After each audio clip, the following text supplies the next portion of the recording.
പീതാംബരം കരവിരാജിതരംഗചക്രകൗമോദഗീ സരസിജങ്കരുണാസമുദ്രം രാധാസഹായമതിസുന്ദരമന്ദഹാസം പാതാലയേശമനിശം ഹൃതിഭാവയാമി. സനാതനധർമ്മസംഹിതകളിലെ വിജ്ഞാനശകലങ്ങൾ പങ്കുവയ്ക്കാനായുള്ള നാദശ്രീ ചാനലിലേക്ക് എല്ലാവർക്കും സ്വാഗതം. പ്രിയരെ, ചാനൽ സബ്സ്ക്രൈബ് ചെയ്ത് ലൈക്ക് ചെയ്യാൻ ഓർമ്മപ്പെടുത്തിക്കൊള്ളുന്നു.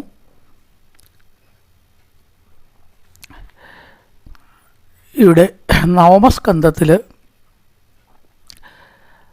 രാമാവതാര കഥയോട് കൂടിയിട്ടാണ് നമ്മൾ നിർത്തിയത്. കട്വാങ്കൻ, ദീർഘബാഹു, രഘു മുതലായിട്ടുന്ന അജൻ ഉണ്ടായി. അങ്ങനെ ദശരഥനുണ്ടായി. ദശരഥപുത്രനായിട്ടാണ് ഭരത, ലക്ഷ്മണ, ശത്രുഘ്നന്മാരായിട്ട് ഭഗവാൻ ജനിച്ചു എന്നും പറഞ്ഞത്. തസ്യാപി ഭഗവാനേഷ സാക്ഷാത് ബ്രഹ്മമയോഹരി അംശാംശേന ചതുർധാകാൽ പുത്രത്വം പ്രാർത്ഥിതസ്വരേ രാമലക്ഷ്മണ ഭരത ശത്രുഘ്ന ഇതി സംജ്ഞയാ. മേപ്പത്തൂരൊറ്റ ശ്ലോകം കൊണ്ട് ഗീർവാണേരർത്ഥ്യമാനോ ദശമുഖനിധനം കോസലേ ശിഷ്യചിങ്കേ പുത്രീയാം ദശരഥക്ഷ്മാവൃതേ പായസാഗ്രം തത്മുക്ത. അല്ലേ, ഒറ്റ ശ്ലോകത്തിലെ ഋഷ്യശിങ്കിനെ കൊണ്ടുവന്നു, യാഗം നടത്തിച്ചോ. അങ്ങനെയാണല്ലോ ഭാഗവത്തിൽ രാമായണം എന്ന് പറഞ്ഞ ഒരു എക്സ്പ്രസ് പോക്കാണ്. അങ്ങനെയല്ലേ പോകാൻ പറ്റും, രണ്ട് ശ്ലോകത്തിൽ കൊടുക്കണം. അത് രാമലക്ഷ്മണ ഭരത ശത്രുഘ്ന ഇതി സംജ്ഞയാ, ആ സംജ്ഞയോട് കൂടിയിട്ട് അവതരിച്ചു. ഭരതേനാമി ശത്രുഘ്നനാംന.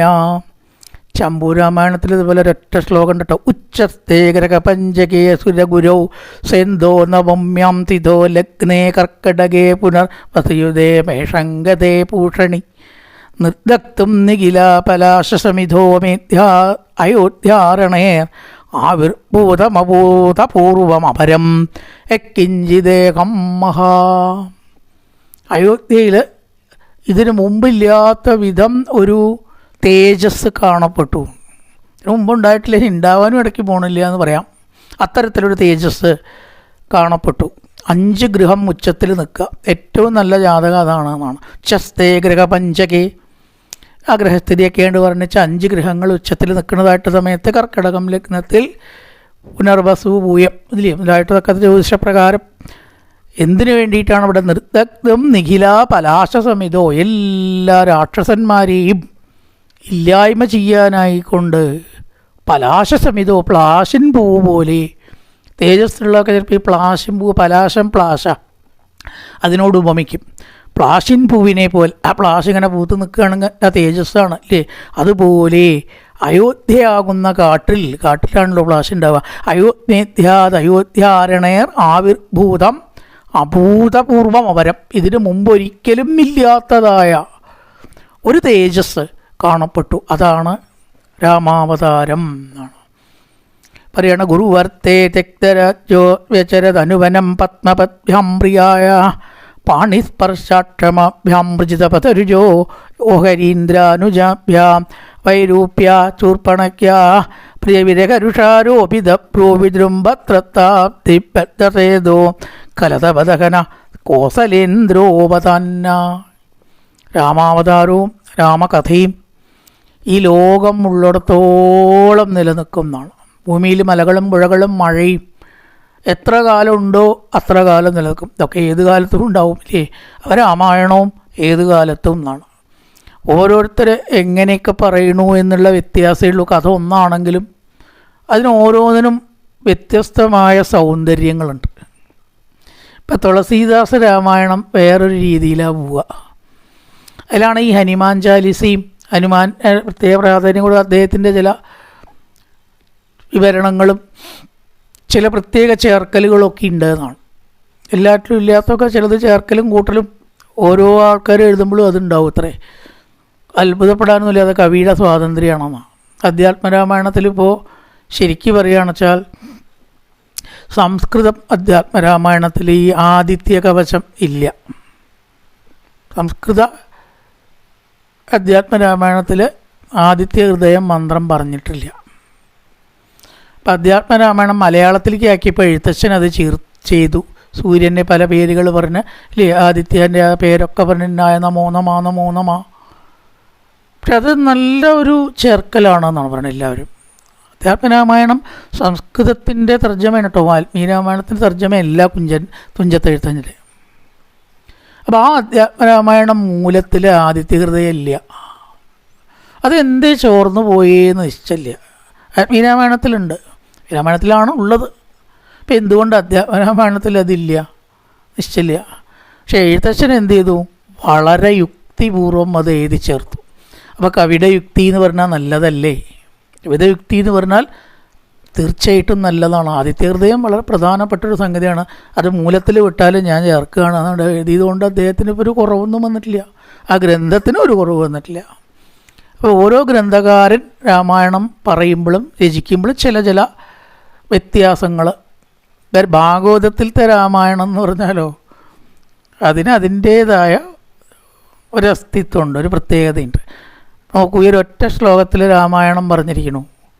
കുറുവർത്തേ തെക്തരാജോ, അത് വേറെ എവിടെയെങ്കിലും ഉണ്ടാവുമോ? കുറുവക്തേ തെക്തരാജോ വ്യചരതനുവനം പത്മപത്യാംപ്രിയായ. ആ ഗുരു എന്ന വാക്കിന് തന്നെ പല അർത്ഥങ്ങളാണ് പറഞ്ഞു കാണുന്നത്. 13 അർത്ഥമൊട്ടൊരു വ്യാഖ്യാനത്തിൽ പറഞ്ഞിട്ടുണ്ട് എന്നൊരാൾ പറയുണ്ടായി. ഗുരുവർത്തേ തെക്തരാജ്യോ, ഗുരുവിന് വേണ്ടി രാജ്യം ഉപേക്ഷിച്ചു. ആരാണ് ഗുരു? അച്ഛൻ. പുറമേ നമ്മൾ പറയുമ്പോൾ അച്ഛനാണല്ലോ ഗുരു. ഇവിടെ സന്ദർഭം യോജിക്കുക അച്ഛനാണ്. അച്ഛന് വേണ്ടി തെക്തരാജ്യോ, രാജ്യത്തെ ത്യജിച്ച് ആ പത്നിയായിരിക്കുന്ന സീതയോടുകൂടി കാട്ടിലേക്ക് പോയ സമയത്ത് പാണിസ്പർശ അക്ഷമാഭ്യാം. ഒരു രസമായ ഒരു വർണ്ണനയാണ് കേട്ടോ അത്. ചിലപ്പോൾ ഈ വനവാസ കാലത്ത് സീത അങ്ങനെയൊക്കെയാണ് പറയാൻ തുടങ്ങിയ രാമായണം ഒരു ഭാഗത്തു നിന്ന് നിൽക്കില്ല കേട്ടോ. ഈ സീത രാമൻ്റെ കാലിങ്ങനെ തടവുന്നതാണ്. അപ്പോൾ രാമനോടുള്ള ആ ഇഷ്ടം കൊണ്ട് വല്ലാതെ ഇങ്ങോട്ട് പിടിക്കത്രേ. ചിലപ്പോൾ ബലത്തിൽ ഈ കാലേ തടവുമ്പോഴേ ഇഷ്ടം കൊണ്ട് ചിലപ്പോൾ നമ്മൾ കുട്ടികളെയൊക്കെ ഇങ്ങോട്ട് മുറുക്കി പിടിക്കും. ചില ഭാഗം നമ്മുടെ കവിളിൽ ഉരയ്ക്കുകയൊക്കെ ചെയ്യില്ലേ ചെറിയ കുട്ടികളുടെ ആ പാദമൊക്കെ. എന്ന പോലെ ഈ ഇഷ്ടം കൊണ്ട് കാട്ടു പോയിട്ടും തരിമ്പ് ഇഷ്ടം കുറഞ്ഞിട്ടില്ല സീതയ്ക്ക് എന്നർത്ഥം.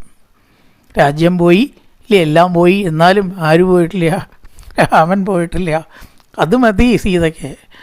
ഇതിനൊന്നും പ്രാധാന്യം കൊടുത്തിട്ടില്ല. അതാണ് ഇഷ്ടത്തെ കുറയ്ക്കാതെ പാണിസ്പർശം, കൈകളെ കൊണ്ടുള്ള തലോടൽ വല്ലാതെ ഇങ്ങനെ ആയാൽ രാമൻ ചോദിക്കത്രേ, എന്താ സീതയെ കാണിക്കണം? തടവ് വച്ചാൽ അതിനുമില്ലേ ചില വിധങ്ങളൊക്കെ. രാമനറിയാം ഇഷ്ടം കൊണ്ടാണ് നീ. ആര് ചോദിച്ചു എന്ന് മാത്രമേ നീ കാണിക്കണമെന്ന് ചോദിക്കും ചിലപ്പോൾ. അത്ര ഇഷ്ടത്തോട് കൂടിയിട്ട് അത്രേ കാല് തടവുക. അവജ്ഞയോട് കൂടിയിട്ടോ അങ്ങനെ വേണ്ടി വന്നല്ലോ എന്ന് വിചാരിച്ചിട്ടോ അല്ല. ഇഷ്ടം കൊണ്ട് ഇങ്ങനെ ബലത്തിൽ പിടിക്കുമ്പോൾ പാണിസ്പർശ അക്ഷമാപ്യ, അതിനെ സഹിക്കാൻ പറ്റിയില്ല ഇടയ്ക്ക് രാമനെന്ന് ഇഷ്ടം കൊണ്ടേ. കാരണം അക്ഷമാപ്യ, അതിനെ ക്ഷമിക്കാൻ സഹിക്കാൻ പറ്റാത്ത വിധത്തിലുള്ള മൃജിത പതരുജോയോ ഹരീന്ദ്രാനുജാപ്യാം, ആ പാദം കൊണ്ടാണ് കൂർത്തുമൂർത്തുള്ള കല്ലുകളിൽ കൂടിയിട്ട് പോയതെന്ന് ഓർക്കണം. സീതയുടെ താമരപ്പൂ പോലെയുള്ള കൈസ്പർശം പോലും ഏറ്റ് എന്താണ് ഈ കാണിക്കണതെന്ന് ചോദിച്ചിട്ടുള്ള രാമൻ ആ പാദം കൊണ്ട് എന്ത് ചെയ്തു? കൂർത്തിട്ടുള്ള വിരോധാഭാസല്ലേ, കല്ലുകളിൽ കൂടെ സഞ്ചരിച്ചു എന്ന് പറയും. എന്താ സാഹിത്യം! വൈരൂപ്യ ചൂർപ്പണയ്ക്ക പ്രിയ വിരകരുഷാരോപിത പ്രൂപിചുംഭ.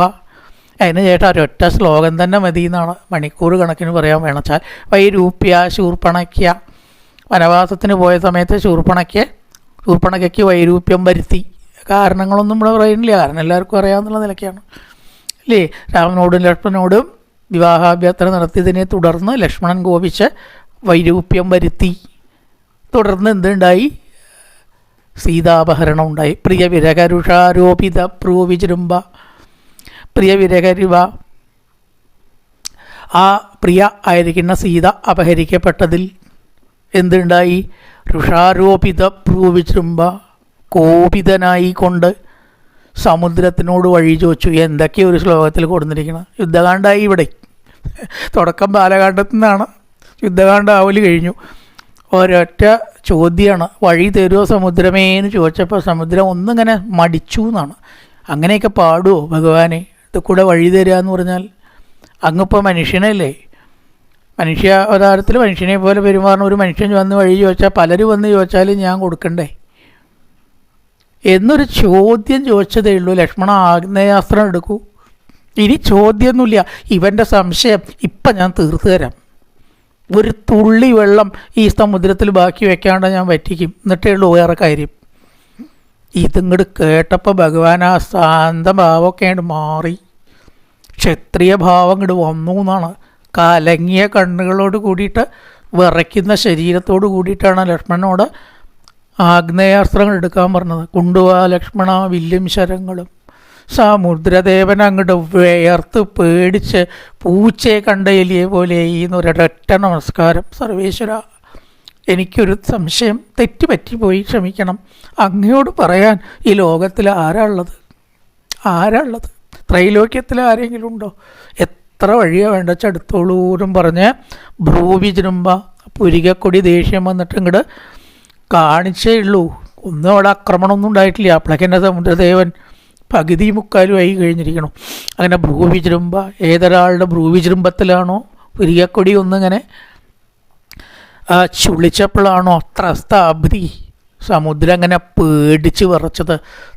എന്നിട്ടോ സേതുവിനെ ബന്ധിച്ച രാക്ഷസന്മാരെ മുഴുവനും ഇല്ലായ്മ ചെയ്തു. കലതപതകന, കലൻ ദുഷ്ടന്മാർ, ആ ദുഷ്ടന്മാരെ മുഴുവനും ദഹിപ്പിച്ചു. ആ കോസലേന്ദ്രൻ നമ്മളെ രക്ഷിക്കട്ടെ. ഒറ്റ ശ്ലോകം, എത്ര ഭംഗിയുള്ള ശ്ലോകം നോക്കൂ. അച്ഛനായിരിക്കുന്ന ദശരഥന് വേണ്ടി രാജ്യത്തെ ത്യജിച്ച് മനോഹരിയായിരിക്കുന്ന സീതയോടുകൂടി കാട്ടിലേക്ക് പോയ സമയത്ത് ആ സീതയാൽ കാല് തടവപ്പെട്ടപ്പോൾ അതിനെ പോലും സഹിക്കാൻ കഴിവില്ലാത്ത ആ പാദം കൊണ്ട് കൂർത്തുമൂർത്തുള്ളതായിട്ടുള്ള കല്ലും മുള്ളിലും സഞ്ചരിച്ചതായിരിക്കുന്ന ആ ഭഗവാൻ ശൂർപ്പണഖയ്ക്ക് വൈരൂപ്യം വരുത്തിയതിനെ തുടർന്ന് സീത അപഹരിക്കപ്പെടുകയും തുടർന്ന് എന്തുണ്ടായി? സമുദ്രത്തെ പോലും വിറപ്പിച്ച് സേതു ബന്ധിച്ച് എല്ലാവിധ രാക്ഷസവംശത്തെയും ഇല്ലായ്മ ചെയ്ത് തൻ്റെ പത്നിയെ വീണ്ടെടുത്തതായിട്ടുള്ള കോസലേന്ദ്രൻ നമ്മളെ രക്ഷിക്കട്ടെ. ആ ഭാഗവത ശ്ലോകങ്ങളുടെ ഒരു ഭംഗി, ഘനവും വ്യാപ്തിയും ഗാംഭീര്യവും ആലോചിച്ച് നോക്കൂ. ഈ ഒരൊറ്റ ശ്ലോകം മതി എന്നാണ്. ഇനി അതിന് ഈ ഗുരു എന്നുള്ള വാക്കിന് വേറെയും പല അർത്ഥങ്ങളുണ്ട് കേട്ടോ. അതായത് ഗുരുവർത്ഥേ എന്ന് പറഞ്ഞാൽ അച്ഛന് വേണ്ടി എന്നാണ് ഇവിടെ നമ്മൾ അർത്ഥം പറഞ്ഞത്. അതുകൂടാതെ ഒരുപാട് മഹാന്മാർ എന്നൊരർത്ഥമുണ്ട് ഗുരുവിന്. ഇവിടെ ആരൊക്കെയാണ് മഹാന്മാർ? വസിഷ്ഠൻ ഇവിടെ ഉള്ള ആളാണ് കേട്ടോ. അഗസ്ത്യൻ, വാൽമീകി, ഭരദ്വാജൻ മുതലായിരിക്കുന്ന അനവധി തപസ്സികൾ, ഗുരുവരന്മാർ. അവർക്ക് വേണ്ടി അവരെ നമസ്കരിക്കാൻ, അനുഗ്രഹം നേടാനാണ് രാമൻ എന്ത് ചെയ്തത്? ഈ രാജ്യം വിട്ട് കാട്ടിലേക്ക് പോയത്. ഗുരുവരത്തെ മഹാമുനിമാരെ കണ്ട് നമസ്കരിച്ച് അനുഗ്രഹം വാങ്ങാനായിക്കൊണ്ട്. വാൽമീകിയുടെയും ഒക്കെ ആ ആശ്രമത്തെ ഇങ്ങനെ വർണ്ണിക്കുക. അഗസ്ത്യൻ്റെയൊക്കെ അല്ലേ ബ്രഹ്മലോകവും ഇതിനൊക്കാന്ന് പറഞ്ഞിട്ടാണ്. അത്ര കേമാണ്. പുക അങ്ങനെ ഉയരണു, ഹോമമൊക്കെ അങ്ങനെ നടത്തണു, പക്ഷികളുടെ ശബ്ദം, നാനാവിധ പക്ഷിനാദങ്ങൾ കൊണ്ടും ഇല്ലേ കേൾക്കുമ്പോൾ തന്നെ നമുക്ക് ആ ഒരു അനുഭൂതി ഉണ്ടാവും. അതാണ് രാമായണത്തിൻ്റെ ഒരു പ്രത്യേകത. അപ്പോൾ ഗുരുവർത്തെ ആ മഹാമുനിമാരെ, ഗുരുക്കന്മാരെ കണ്ടുവന്ദിക്കാനായി കൊണ്ട് എന്നുള്ള അർത്ഥമാവാം. ഗുരുവർത്തെ എന്നുള്ള അച്ഛന് വേണ്ടി എന്നുള്ളത് മാറ്റിയിട്ട് ഇങ്ങനെയാക്കാം. ഇനി വേറൊരർത്ഥം പറയുന്നത് ഗുരുവർത്തെ, ഗുരു എന്ന് പറഞ്ഞാൽ വലുത് എന്നൊരർത്ഥമുണ്ട് ഗുരുവിന്. ലഘു ചെറുത്, ഗുരു വലുത് എന്നാണല്ലോ പറയുക. അപ്പോൾ അവിടെ ആരാണ് വലുത്?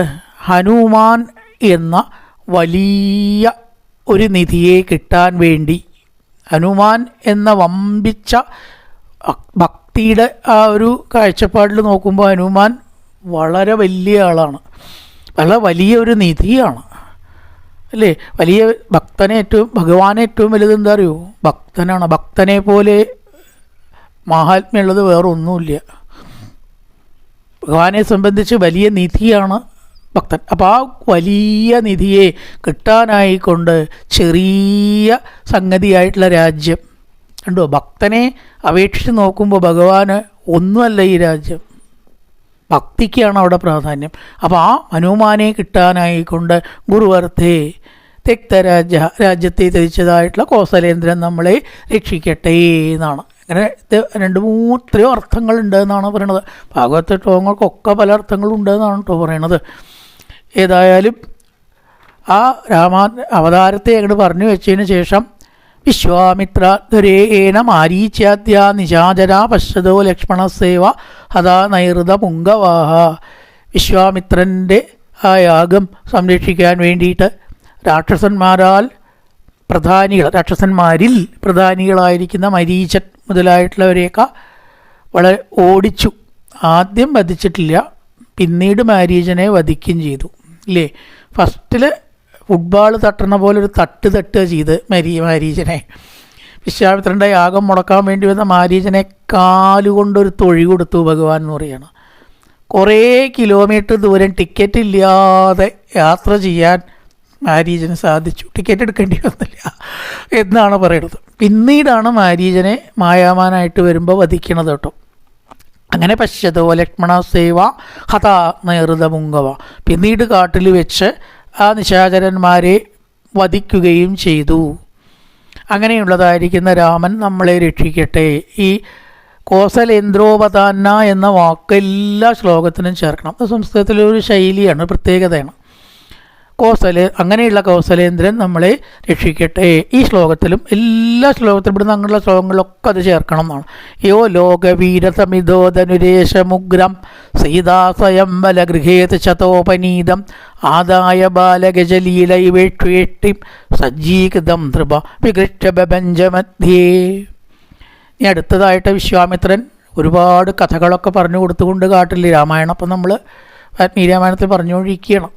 അപ്പോൾ അനവധി കഥകൾ അവിടെ പറഞ്ഞു കൊടുത്തു. ഗംഗാനയന കഥയും ബാലാഴിമതനം കഥയും വസിഷ്ഠനും വിശ്വാമിത്രനും തമ്മിലുള്ള മത്സരം, എങ്ങനെയാണ് വിശ്വാമിത്രൻ ബ്രഹ്മർഷിയായത് ഇല്ലേ, ആ കഥകൾ മുഴുവൻ വിശ്വാമിത്രനാൽ പറഞ്ഞത് കേൾക്കപ്പെട്ടു.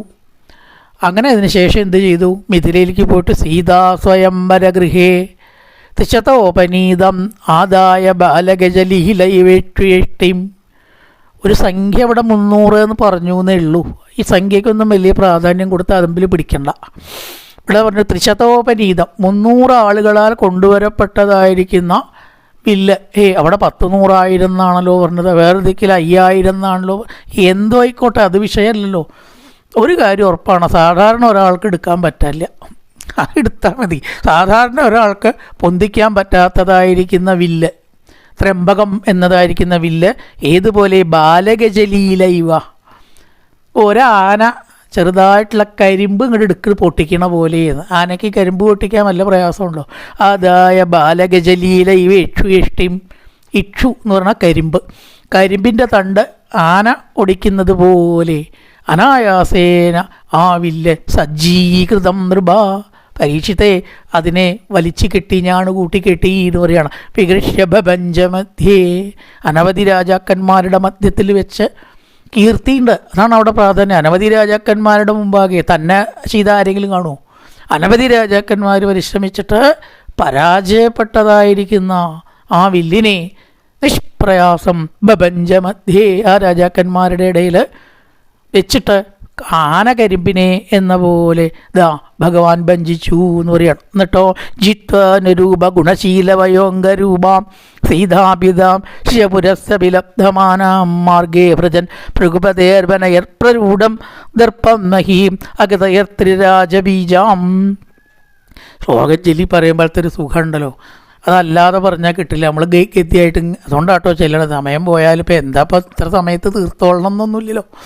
ഇവിടെ പറയണം ആ ബില്ല് അങ്ങോട്ട് വഞ്ചിച്ചതിന് ശേഷം എങ്ങനെയൊന്നും സപ്താഹത്തിൽ പറയാൻ പറ്റില്ല. അതാ ആവേശം. എന്താ അറിയോ, ശ്ലോകത്തിൻ്റെ ആ ചെല്ലി പറയുമ്പോഴത്തെ ഭഗവാന്റെ കഥയുടെ എന്താ പറയുക, വളരെ വയ്യാതെയാണ് കേട്ടോ. ഞാൻ 2 ദിവസമായിട്ട് എനിക്ക് കുറച്ച് ക്ഷീണവും ബുദ്ധിമുട്ടൊക്കെ ഉണ്ട്. പക്ഷെ എന്താ അറിയില്ല, ഇതിൻ്റെ മുമ്പിലാണ്ട് ഇരിക്കുമ്പോൾ ഒന്നും അറിയണില്ല.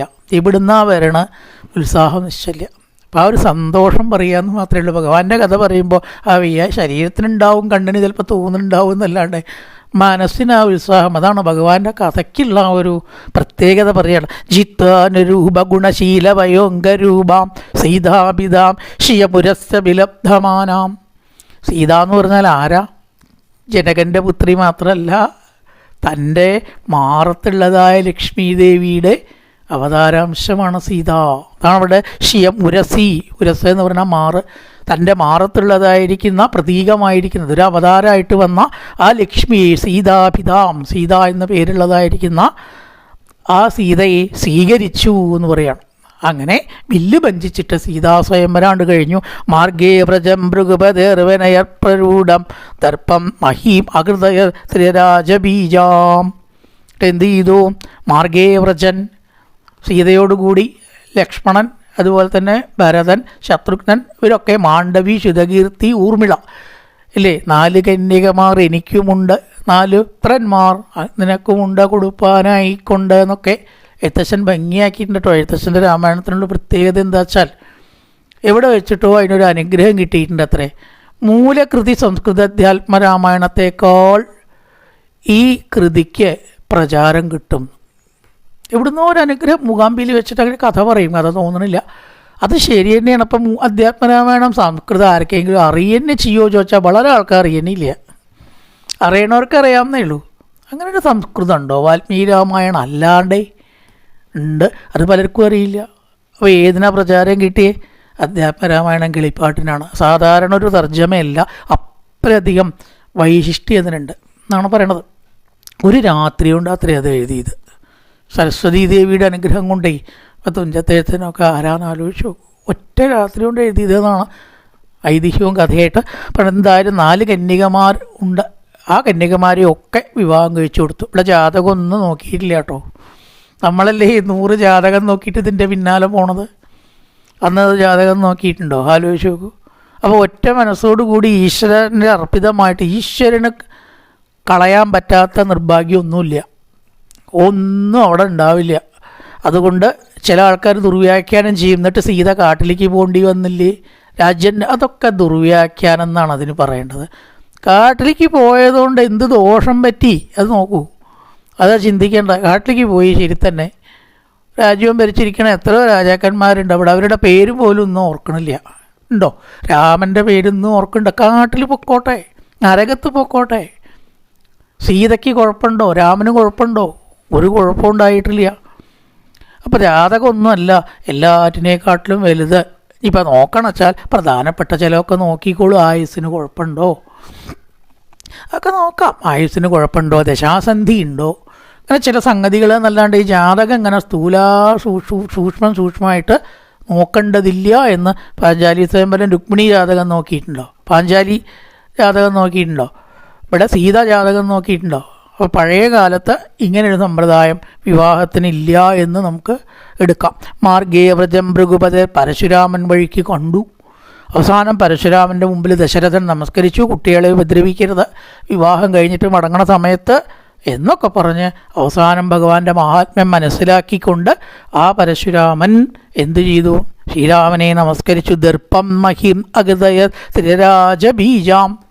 ആ പരശുരാമൻ്റെ അഹങ്കാരം മുഴുവനെ തീർത്തു. ഞാനൊഴിഞ്ഞുണ്ടോ രാമൻ ഈ ത്രിഭുവനത്തിങ്കൽ എന്നൊക്കെ പറഞ്ഞിട്ട് ആ തുടക്കം അവസാനവും രാമ അങ്ങയുടെ മഹാത്മ്യം അറിയാണ്ട് ഞാൻ എന്തൊക്കെയോ പറഞ്ഞു, എല്ലാം ക്ഷമിക്കണം എന്നും പറഞ്ഞ് ലോകത്തെ രക്ഷിച്ച് സംഭരിക്കുന്ന ഭഗവാനായിക്കൊണ്ട് നമസ്കാരം എന്നും പറഞ്ഞ് പരശുരാമൻ്റെ എല്ലാവിധ അഹങ്കാരവും തീർത്ത് ശ്രീരാമൻ അയോധ്യയിലേക്ക് മടങ്ങി എന്നും പറഞ്ഞിട്ടാണ് ഈ 7ാമത്തെ ശ്ലോകം വരെ ബാലകാണ്ഡേ ആയിട്ടുള്ളൂ. ഇപ്പോൾ ഏതായാലും ബാക്കി ഭാഗം നമുക്ക് മറ്റൊരു ഭാഗത്തിൽ നോക്കാം.